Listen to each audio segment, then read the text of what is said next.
Hey everyone, thanks for clicking on this video.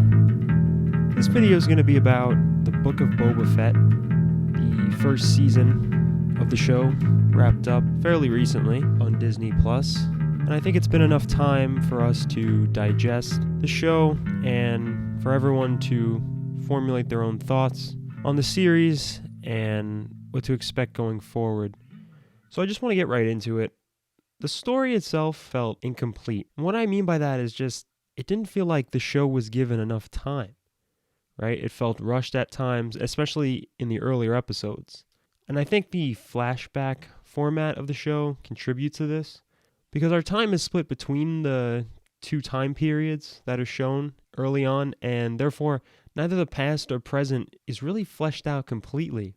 I think the show would have benefited from more time spent with the Sand People and more time to explore Boba's character change. I don't think the flashback portions showed enough of a character change for Boba. I don't really see how they helped explain how Boba Fett as the character went from the ruthless bounty hunter we see in The Empire Strikes Back to a warrior that is more focused on honor and respect, it seems. The flashback format didn't convey that well enough like I think it was intended, and overall the show suffered from that. I also think the Pike Syndicate spice plot needed a lot more as well. We didn't really see how the spice trade on Tatooine was negatively affecting the population. We saw that it was disrupting the Sand People and their way of life in the earlier episodes.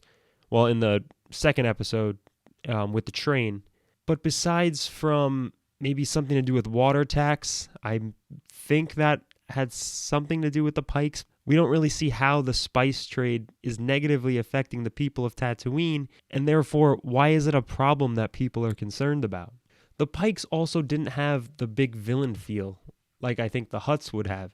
You know, when the Hutt twins come in the earlier episodes, you go, okay, this is the big boss. We know the Hutts are bad news by reputation from Jabba, and if you are familiar with some of the expanded material, you know that the Hutts are one of the major players on the galactic stage. So when the twins came in the earlier episodes, you go, okay, I know how serious the Hutts are. I know how bad they can be.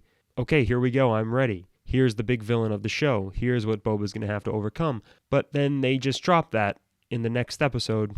And then we're told that, no, the Pikes are even more dangerous, and they're the ones that everyone has to be worried about, which I know from the Clone Wars that they are a big deal, but to me it felt like they were never a bigger deal than the Hutts. So I think that the show suffered from a lack of setup of the Pikes as a serious force, at least initially, and fails to show us why the Hutts are that big of a deal, especially when in the second episode they seem to get defeated pretty easily by Boba Fett in the flashback sequence.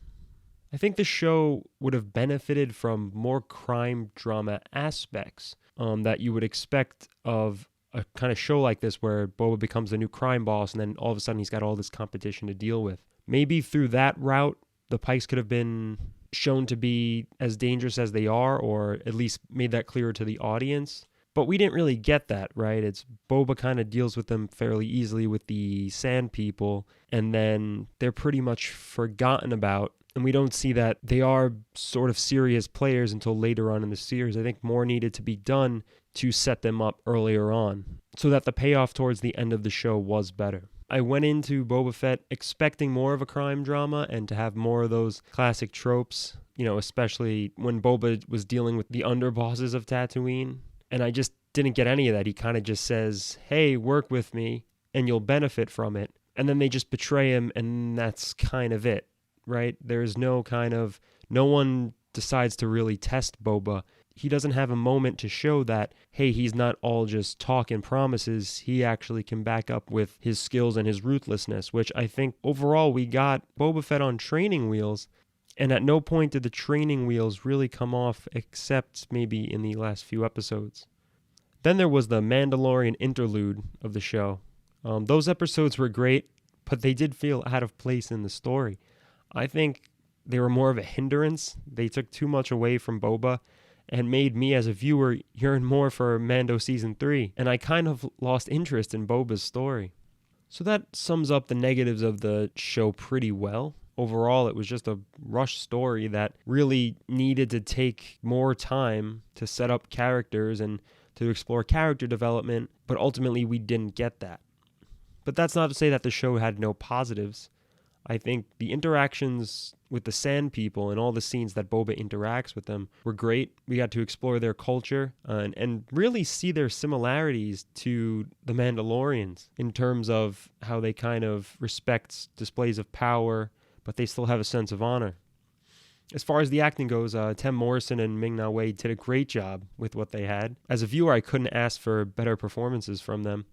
The action scenes were top-notch, and it was great to see Boba in action. He really had some cool scenes in there, especially in the later parts of the series, and even in the flashback sequences when he was with the Sand People. And as far as the Mando episodes go, they did a great job in hyping up the next season, actually.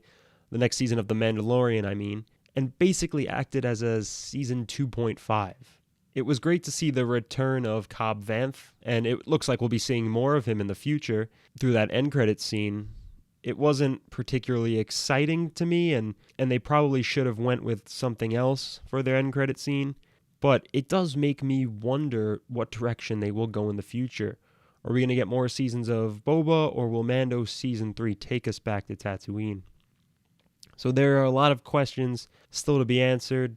This wasn't, I don't think, the strongest installment in Disney's Star Wars, but it does leave things open for the future. And from what I saw of The Mandalorian in the show, I think fans have a lot to look forward to when it comes to his story. But as a Boba show, it still left a lot to be desired, and it wasn't necessarily the Boba show I think everyone was expecting. So for that reason, we're going to give the Book of Boba Fett 3.000001 stars out of 5. But what did you think of the show? Did you like it? Hate it? Let us know in the comments down below. Be sure to like and subscribe for more content in the future, and we'll see you in the next one.